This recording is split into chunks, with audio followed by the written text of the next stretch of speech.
Hello student, मैं उषा यादव आप सभी बच्चों का अपने यूट्यूब चैनल में स्वागत करती हूँ।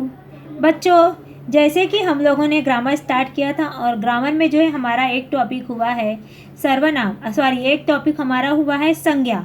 और जो हम लोग सर्वनाम स्टार्ट किए थे तो सर्वनाम का जो है हम लोगों ने दो प्रकार देखे थे, ठीक है। पुरुषवाचक सर्वनाम और जो है पुरुषवाचक सर्वनाम किसे कहते वो हम लोग देख चुके हैं। और उसके बाद हम लोगों ने देखा था कि निश्चयवाचक सर्वनाम हम लोग देख चुके हैं दो। लेकिन फिर भी मैं एक बार रिवाइज कर देती हूँ कि सर्वनाम किसे कहते हैं। तो जैसे मैंने आपको बोला था पहले वाले वीडियो में भी कि सर्वनाम हम उसे कहते हैं जो संज्ञा के शब्दों की जगह पर उपयोग किए जाते हैं, उसे ही हम लोग जो होते संज्ञा के नाम संज्ञा की जगह पर जिन शब्दों का प्रयोग किया जाता है उसे ही हम लोग सर्वनाम कहते हैं। या मैं आपको कभी ऐसा हम लोग को जैसे कि आप यूपीएससी वगैरह एग्ज़ाम देते हैं तो कभी ऐसा अगर या किसी ने आपसे पूछा कि सर्वनाम मतलब क्या, अगर उसकी सिंपल परिभाषा देखा जाए तो सर्वनाम वह शब्द है या कह सकते हैं कि क्या ऐसा कौन सा नाम है जो सभी के लिए प्रयोग किया जाता है, मतलब कि सभी के लिए जो है कॉमन होता है, तो वही होता है सर्वनाम। सर्वनाम सबके लिए प्रयोग किया जाता है ना, तो वो कौन सा नाम है, सर्वनाम, जो सभी के लिए जो है प्रयोग में लाया जाता है। चाहे लड़का हुआ तो अगर वो लड़की है तो वह, हम लोग बोलते लड़का है तो भी वह, है ना, वह जा रहा है। अगर लड़की रहेगी तो भी बोलेंगे वह जा रहा है। अगर थर्ड पर्सन जैसे कि दूर है तीसरे आदमी के लिए हम लोग वे जा रहे हैं, ठीक है। अगर वे लड़का होगा तो भी वे बोलेंगे, लड़की रहेगी तो भी वे ही बोलेंगे, ओके। बच्चा रहेंगे तो भी बोलेंगे वह बच्चा खेल रहा है, वे लड़की खेल रही है, वह बच्ची खेल रही है, तो वे ही शब्द उपयोग। मतलब ये सर्वनाम ऐसा शब्द है जो सभी के नामों के जगह पे आता है, किसी का भी नाम हो उस जगह पे सर्वनाम शब्द का प्रयोग किया जाता। तो इन्हीं के लिए मैंने आपको वो परिभाषा इसके पहले भी मैंने आपको ऐसी बताई थी। तो एक बार हम लोग हार्डली मतलब ऐसे रफली जो है परिभाषा एक बार देख लेते पूरा, कि इसके पहले वाले वीडियो में मैंने पूरा डिटेल्स में आपको बताया हुआ है, ओके। ऐसे शब्द जो संज्ञा के स्थानों पर प्रयोग किए जाते हैं उन्हें हम सर्वनाम कहते हैं, ओके। जैसे कि आपको कुछ उदाहरण मैंने लिखे हुए हैं, हम, मैं, तुम, वे, वह, कहाँ, कैसे, किधर, क्यों, स्वयं, अपने आप, खुद आदि जो है ये सारे शब्द हमारे सर्वनाम, ओके। अब जो है सर्वनाम के प्रकार, जैसे मैंने आपको बताया था पहले वाले वीडियो में हम लोग देख चुके हैं कि सर्वनाम के जो है हमारे 6 प्रकार है। पहला है पुरुषवाचक सर्वनाम, दूसरा है निजवाचक सर्वनाम, फिर अनिश्चयवाचक सर्वनाम और प्रश्नवाचक सर्वनाम, उसके बाद संबंधवाचक, उसके बाद आता है निजवाचक सर्वनाम। यह है निश्चयवाचक, अनिश्चय, प्रश्न और संबंधवाचक, और यह निजवाचक सर्वनाम। ये जो हमारे 6 प्रकार है सर्वनाम। जैसे कि मैंने आपको बताया था कि पुरुषवाचक सर्वनाम को मैंने आपको डिटेल्स में बता चुकी थी कि पुरुषवाचक जो सर्वनाम है सिर्फ वो पुरुषों के लिए नहीं है। पुरुष का मतलब होता है स्त्री और पुरुष के मेल को ही जो हम पुरुष कहते हैं। ये मैंने आपको पहले वीडियो में बहुत ही डिटेल्स में समझा चुकी हूँ, ओके। अगर आप लोगों को जानना है तो आप मेरी पहली वाली वीडियो जो है देखिए, तो आपको समझ में आ जाएगा पुरुषवाचक सर्वनाम क्या है, ओके। तो अभी जैसे पुरुषवाचक सर्वनाम को मैंने, उसमें भी आपको पता है पुरुषवाचक सर्वनाम को 3 भागों में बांटा गया है। पहला है उत्तम पुरुष, मध्यम पुरुष और तीसरा है अन्य पुरुष, ओके। इन 3 भागों में जो है पुरुषवाचक सर्वनाम को बांटा गया है, ठीक है। अब देखेंगे इसे हम जो है प्रथम, द्वितीय और तृतीय पुरुष के नाम से भी जानते हैं। उत्तम पुरुष, मध्यम पुरुष, अन्य पुरुष को जो है प्रथम, द्वितीय और तृतीय पुरुष भी कह सकते हैं, ठीक है। आदि इसके पहले जो मैंने वीडियो में आपको बहुत अच्छे से समझाया हुआ है, ये तो मैं आपको रिवाइज करने के लिए जो है आपको मैं एक ऐसा रिवाइज की जैसा रफली आपको बता रही हूँ, ओके। उसके बाद आता है हमारा जो है पुरुषवाचक सर्वनाम। जो है सरल शब्दों में अगर मैं कहूँ सर्वनाम की परिभाषा हम इस प्रकार, जिस सर्वनाम का प्रयोग जो पुरुषवाचक सर्वनाम है उसका जो सरल शब्द में अगर पुरुषवाचक सर्वनाम का मैं आपको परिभाषा बताऊं तो वो क्या है कि जिस सर्वनाम का प्रयोग वक्ता खुद के लिए करता है, वक्ता के द्वारा जो लेखन करता है द्वारा स्वयं करने के लिए अथवा किसी अन्य के लिए किया जाता है उसे ही हम जो है पुरुषवाचक सर्वनाम कहते हैं, ओके। जैसे कि यहाँ पे लिखा है मैं, तुम, वे, स्वयं, तुमको, आप, हम, हमें, यह, उसे आदि, ये जो है हमारे पुरुषवाचक सर्वनाम के प्रकार है, ओके। ये जो हम लोगों ने देख लिया। अगर मैं आपको यहाँ पे जो डिटेल्स अगर बताऊं तो उत्तम पुरुष कौन होता है, जो बोलने वाला होता है। मध्यम पुरुष कौन होता है, जो सुनता है, जिससे वक्ता इसे ही हम श्रोता भी कहते हैं, ठीक है। ये जो होता है वक्ता, ये कौन है? श्रोता है। और अन्य पुरुष जिसके बारे में वक्ता और श्रोता दोनों बात करते हैं उसे हम कहते हैं, जिसके बारे में जो बात करते हैं वक्ता और श्रोता दोनों जिसके बारे में बात करते हैं, वक्ता जो बोलता है जिसके बारे में, वो श्रोता जिसके बारे में सुनता है, उसे हम कहते हैं तीसरा पुरुष यानी अन्य पुरुष, यानी जिसके विषय में बात की जाती है वो होता है अन्य पुरुष। ओके, तो यहाँ तक का मैंने आपको पहले ही बताया, मैंने यहाँ पे फिर से आपको रिपीट कर दिया। उसके बाद है पुरुषवाचक सर्वनाम किसे कहते हैं, आपको पता है। उत्तम पुरुष किसे कहते हैं पता ही है आपको, मैंने आपको पहले वाले वीडियो में बता दिया होता है कि जो वक्ता होता है, जो प्रथम पुरुष होता है, वो बात करता है अपने बारे में, उसे कहते हैं। जिसमें आपको मैं, वह, खुद, स्वयं, आप, हम, अपने आप, हम, मुझे, हमें आदि ये शब्द जो है पुरुषवाचक सर्वनाम के उदाहरण है। ओके, उसके बाद इसमें देखो नोट करना, मैं और हम, ये शब्द आपको बहुत ज़रूरी आता है। अब उसके बाद आता है मध्यम पुरुष। आपको मैंने सब कुछ बताया हुआ है बेटा, इसके पहले वाले वीडियो में जो है मैंने आपको ये तीनों पुरुषवाचक सर्वनाम में सिर्फ आपको रिवाइज कर रही हूँ। इसके लिए अगर आपको अच्छे से जानना है तो मेरा पहले वाला वीडियो आप देख सकते हैं। ओके, मध्यम पुरुषवाचक सर्वनाम किसे कहते हैं आपको मालूम? बीच वाला, जिसके जो श्रोता होता है उसे कहते हैं। वो कौन होता है? जैसे कि तुम, तू, तुम, आप, तुम्हें, तुम्हारे आदि ये जो शब्द होते हैं वो कौन होता है? मध्यम पुरुष के उदाहरण। जैसे कि यहाँ पे तुम कहाँ गए थे, ये किसके बाद? श्रोता जो है, सॉरी वक्ता जो है श्रोता से पूछ रहा है, तो जो तुम आ गया तो ये शब्द क्या है? ये मध्यम पुरुष है। ओके, उसके बाद अन्य पुरुष में कौन होता है? थर्ड पर्सन, जिसके बारे में वक्ता और श्रोता बात करते हैं, ठीक है। तो वो होता है जैसे कि वे, वह, उन्हें, उसे, उन्होंने, वे लोग, उन्होंने आदि, ये सारे जो है हमारे अन्य पुरुष के उदाहरण। उसके बाद हम लोगों ने निजवाचक सर्वनाम, निश्चयवाचक सर्वनाम देखा था। अब निश्चयवाचक सर्वनाम क्या है आपको पता है? निश्चय मतलब जहाँ पे किसी चीज़ की निश्चयता को प्रकट किया जाए, है ना, जहाँ पे निश्चय हो कि ये चीज़ ऐसा ही है या वो वही है, यह चीज़ वो उसकी है, उसे हम बोलते हैं निश्चयवाचक सर्वनाम। अभी जैसे मैंने आपको उस वीडियो में बताया था, जैसे कि जिस सर्वनाम शब्दों से किसी निश्चित व्यक्ति, वस्तु या स्थान का बोध होता, मतलब वहाँ पे उसी वस्तु का नाम होगा, किसी व्यक्ति का नाम होगा, या सर्वनाम से उसी के बारे में बात किया जा रहा है, किसी और के बारे में निश्चयता प्रकट करें कि हाँ ये चीज़ है तो है, ऐसा नहीं है कि है कि नहीं, उन्हें है तो उसको हम बोलते हैं निश्चय। जैसे कि यह मेरी पुस्तक है, अभी यह शब्द आया है, ठीक है, तो यह मेरी मतलब यह जो है ये निश्चयता प्रकट कर रहा है, यह प्रथम पुरुष है। यहाँ पे देखेंगे जो मेरी है यह प्रथम मतलब उत्तम पुरुष है, मतलब जिसको हम प्रथम पुरुष कहते हैं, उत्तम पुरुष है मेरी शब्द जो है उत्तम पुरुष। और यहाँ पे जो यह जो शब्द है ये निश्चयता प्रकट कर रहा है कि यह जो है पुस्तक जो है किसकी है? मेरी है। ओके, तो यहाँ पे आप ध्यान देंगे जो मेरी शब्द है ये आपको नहीं देखना, आपको निश्चयवाचक सर्वनाम देखना है। तो यह जो है किसके लिए उपयोग किया? पुस्तक के लिए उपयोग किया गया। यह शब्द जो है पुस्तक के लिए उपयोग किया गया कि यह पुस्तक जो है निश्चित यह पुस्तक किसकी है? मेरी है, किसी और की नहीं। जैसे कि यह, अगर मैं एक उदाहरण लूँ, अगर मैं किसी व्यक्ति का उदाहरण लूँ, क्या मैं लिख सकती हूँ? यह राम है। अभी मैंने क्या लिखा? यह राम है। राम जो है ये तो संज्ञा शब्द हो गया, ठीक है, ये संज्ञा है, लेकिन यह कौन है? यह राम है। तो यहाँ पे निश्चयता प्रकट किया गया, यह कौन है? राम ही है और कोई भी नहीं है। ओके, तो यहाँ पे यह शब्द बता रहा है कि यह राम है, राम के सिवा और कोई नहीं। अभी दूसरा है तुम्हारी पुस्तक वहाँ है। अभी देखो तुम्हारी शब्द यह मध्यम पुरुष के लिए मैंने उपयोग किया। पुस्तक वहाँ है, तुम्हारी पुस्तक वह है ना, वह है तुम्हारी पुस्तक। तो वह बोला गया है, वह शब्द पुस्तक के लिए उपयोग किया गया है, मतलब बोला गया है कि इंसान को बताया जा रहा है कि तुम्हारी पुस्तक वह है, तो वहाँ पे पुस्तक के लिए वह शब्द उपयोग किया गया, मतलब वह पुस्तक जो है तुम्हारी है, मतलब निश्चयता प्रकट गया कि यह जो पुस्तक तुम्हारी है, किसी और की नहीं है। ओके, तो यहाँ पे आपको ये मैंने आपको वापस डिटेल्स में अच्छे से बता दिया है। ओके, एक बात का याद रखना, यहाँ पर जो वो शब्द दिया, यहाँ पे यह और वह, ये जो शब्द थे आपको उस वाक्य में, यह निश्चयवाचक सर्वनाम है, क्योंकि यहाँ पे वस्तु की निश्चयता प्रकट की गई ना, वस्तु की बताएगी, पुस्तक की निश्चयता प्रकट की गई कि वह पुस्तक है ना, वह पुस्तक जो है वह पुस्तक की, ये तुम्हारी पुस्तक है, उसकी निश्चयता प्रकट की, वह पुस्तक तुम्हारी है, मतलब वस्तु की निश्चयता प्रकट की गई है कि वो जो वस्तु किसकी है? तुम्हारी है।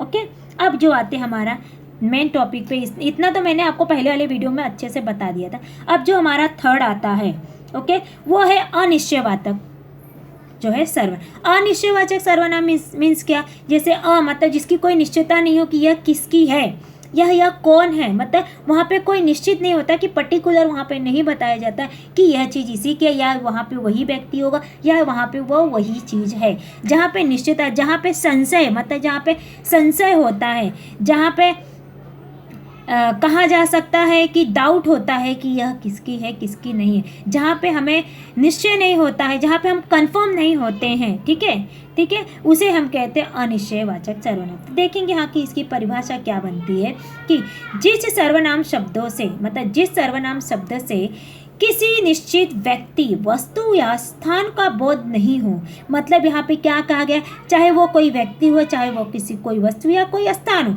वहाँ पे उसकी निश्चयता प्रकट नहीं होती, मतलब ये वही व्यक्ति है या ये किसी उसी स्थान के बारे में बात किया गया है, यहाँ पे यह निश्चय नहीं होता है, उसे ही हम कहते हैं अनिश्चयवाचक सर्वनाम। मतलब सिंपल सी भाषा क्या है, यहाँ पे अनिश्चयवाचक सर्वनाम क्या होता है, जहाँ पे निश्चयता नहीं प्रकट की हो, जहाँ पे हमें डाउट हो, जहाँ पे हमें हम जो है थोड़ा सा हम जो है संशय में हो, उसे हम कहते हैं अनिश्चयवाचक सर्वनाम। जैसे आपको मैंने उदाहरण यहाँ पे लिखा हुआ, बाहर कोई है, तो यहाँ पे जो कोई शब्द आया है, तो बाहर तो हमें पता है कि बाहर, यहाँ पे निश्चितता प्रकरण, यहाँ जो बाहर के लिए उपयोग किया कोई है, तो हमें ये पता नहीं है कि बाहर कौन है।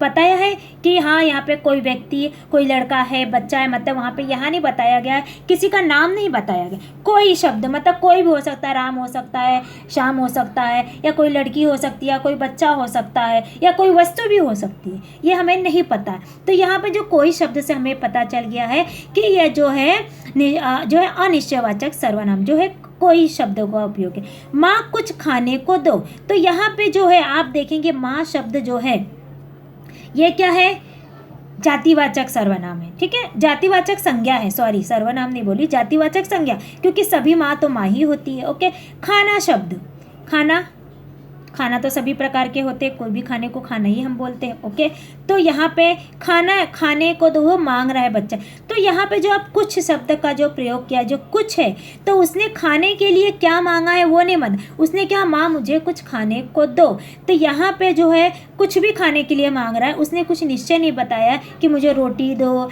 या मुझे बिस्किट दो, या फिर मुझे वेफर दो, या मुझे कुछ चिप्स दो, उसने ऐसा कुछ नहीं बोला, तो उसने क्या बोला, कुछ खाने को दो, तो यहाँ पे कुछ जो है ये अनिश्चयवाचक सर्वनाम है।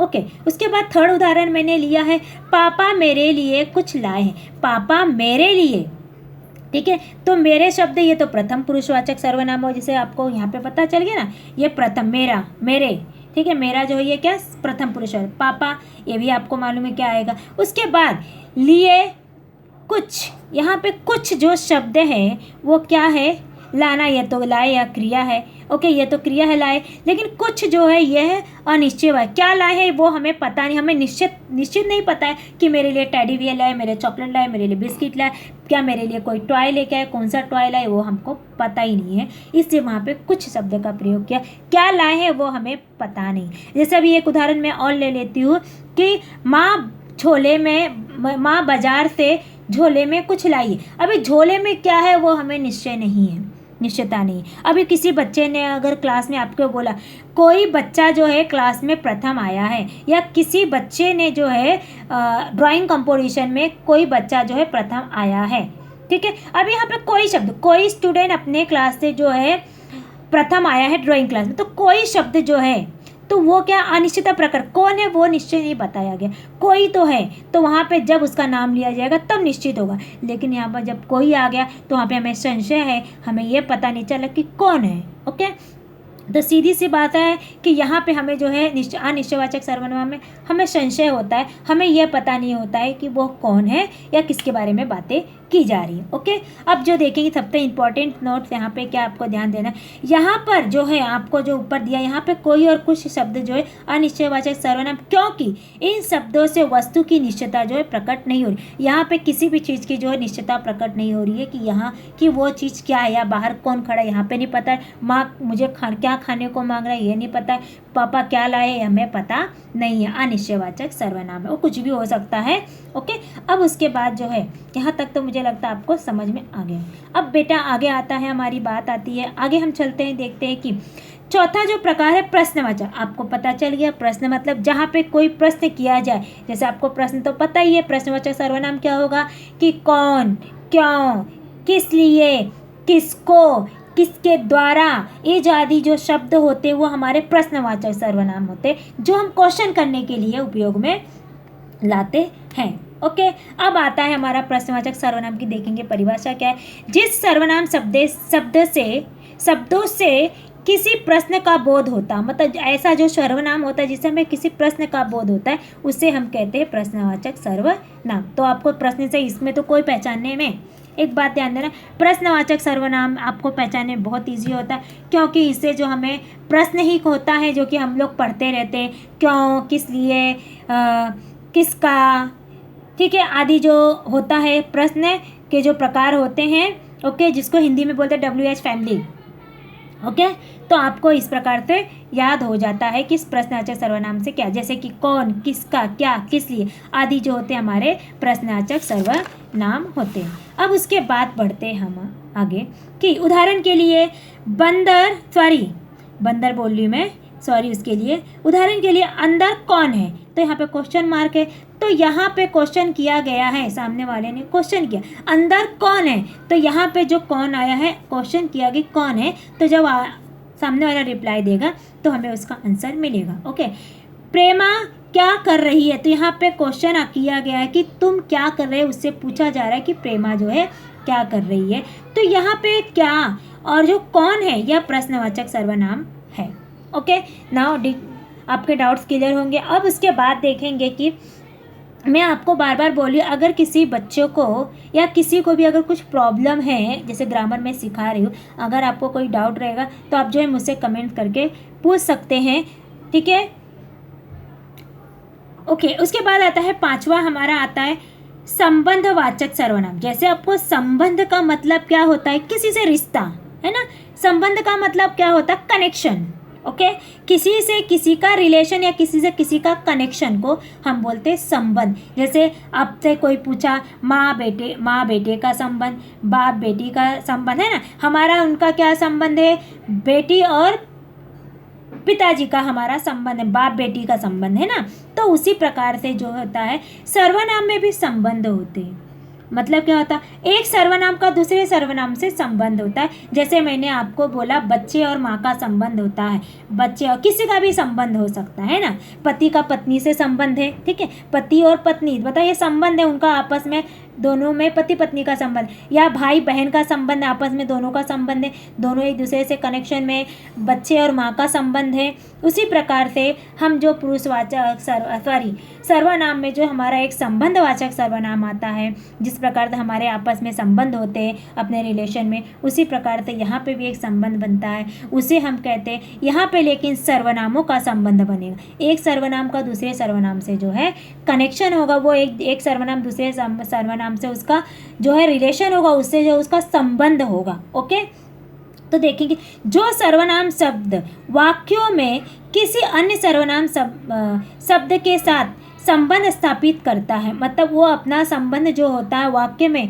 जो दूसरा सर्वनाम संबंध आएगा उससे जो है अपना जो है संबंध स्थापित करता है, मतलब अपना संबंध दिखाता है कि मेरा जो है तेरा कुछ रिश्ता है ना। जैसे हम लोग बताते हैं मेरा इससे क्या रिश्ता है, हम बताते हैं ये कौन है, मेरा भाई है, आप अपना रिश्ता बताते हो कि हम दोनों का भाई बहन का रिश्ता है, और माँ बेटे का रिश्ता, माँ बेटी का रिश्ता, बाप बेटी का रिश्ता। उसी प्रकार से यहाँ पे जो सर्वनाम होगा वो किससे अपना संबंध बताएगा, जो उस वाक्य में सर्वनाम आया होगा, दूसरा सर्वनाम, एक सर्वनाम जो पहले होगा और जो दूसरा सर्वनाम उसके अंदर आया होगा, वो अपना संबंध जो है पहले वाले सर्वनाम से बताता है, उसे ही हम कहते हैं संबंधवाचक नाम, मतलब वो स्थापित करता है अपना संबंध, उस सर्वनाम से अपना संबंध दिखाता है, उसे ही हम कहते हैं सर्वनाम, मतलब संबंधवाचक सर्वनाम। जैसे कि यहाँ पे लिया हुआ, जैसे कुछ उदाहरण, जो जीतेगा उसे इनाम मिलेगा। अभी जो है ना, जो अभी हमको पता नहीं है, निश्चयवाचक सर्वनाम नहीं, अनिश्चयवाचक सर्वनाम है,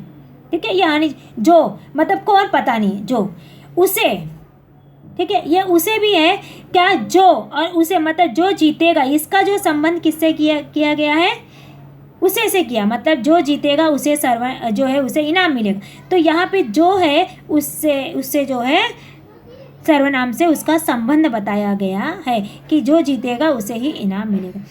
जो जैसा करेगा वैसा भरेगा, जैसा वहाँ पे वैसा, जो और वैसा, मतलब यहाँ पे जो जैसा करेगा वैसा भरेगा, यहाँ पे जो है इसका संबंध इससे बताया गया। ओके, जो भारत ने किया वह कोई नहीं कर सकता, जैसे कोविड में हो गया। अभी आप, मैं इसकी जगह पे मैं इस शब्द की जगह ऐसा भी लिख सकती हूँ, जो भारत, क्या मैंने बोला, जो भारत ने किया वह कोई नहीं, जो, ठीक है, और वहाँ पे वह शब्द जो है ये हमारा सर्वनाम, मतलब जो भारत ने किया, जो मतलब जो कार्य भारत ने किया वह कोई और नहीं कर सकता है, ठीक है।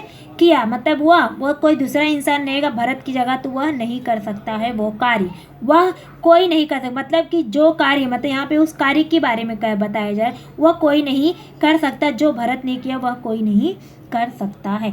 तो वहाँ पे जो है ये शब्द का इससे संबंध बताया गया, यानी ये सर्वनाम का संबंध जो इस सर्वनाम से बताया गया, तो यहाँ पे क्या हुआ, संबंधवाचक सर्वनाम। देखेंगे इस वाक्य में जो यह संबंधवाचक सर्वनाम है, और है ना, यहाँ जो है संबंधवाचक सर्वनाम है, और उसे वह और यह संबंधित सर्वनाम है। यहाँ अगर मैं देखूंगी तो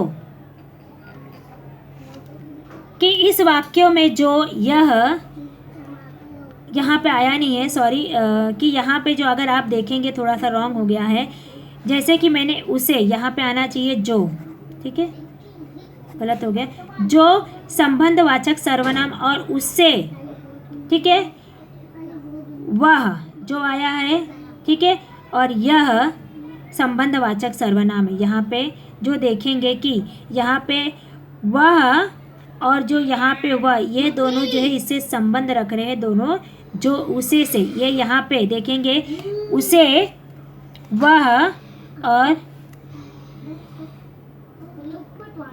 यहाँ पे भी आएगा। अगर मैं देखूंगी इस वाक्य को फिर से लिखती हूँ, इस वाक्य में जो दो बार आया है इसलिए मैं एक ही बार लिख रही हूँ। ओके, दोनों में जो 3 बार आया है, जो, और इसमें जो है तीनों में अगर आप देखेंगे उसे, ये जो है हमारा संबंध वाचक जो है सर्वनाम है, और जो है हमारा इसमें जो और शब्द आया है, ठीक है, और जो है इसमें जो है, जैसे कि इसमें उसे, ठीक है, उसे और वह, यह जो है क्या है, हमारे संबंधित सर्वनाम, मतलब यह जो है ये क्या किया, ये इससे, ये जो इसे संबंध रखे, जो से संबंध रखने वाले उसे शब्द है, यहाँ पे जो से संबंध रखने वाला वह है, और यहाँ पे जो से संबंध रखने वाला भी वही शब्द है। मतलब ये जो है और ये वे वह जो शब्द है, उसे और वह, ये जो शब्द है ये संबंधित शब्द है, मतलब ये इनसे संबंध रख रहे हैं। ओके, ये आपका डाउट क्लियर हो गया।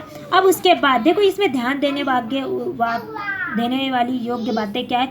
जिस वाक्य में संबंधवाचक सर्वनाम आता है उसका संबंध उस पर जो है आश्रित वाक्य से होता है, जैसे कि वाक्यों से होता है उससे, जिसमें जो है संबंधित सर्वनाम जो है आता है। मतलब जैसे मैंने उस वाक्य में आपको यहाँ पे देखे कि ये जो वाक्य है, ये वाक्य जो है ये संबंधवाचक सर्वनाम, लेकिन ये जो इसे संबंध, ये जो सेकंड वाला वाक्य ये इससे संबंध रखता है। ओके, तो दूसरा वाक्य जो है इस पे आश्रित है, जो जीतेगा क्या उसे जो है इनाम मिलेगा। ओके, मतलब ये वाक्य इस पे आश्रित है, ठीक है।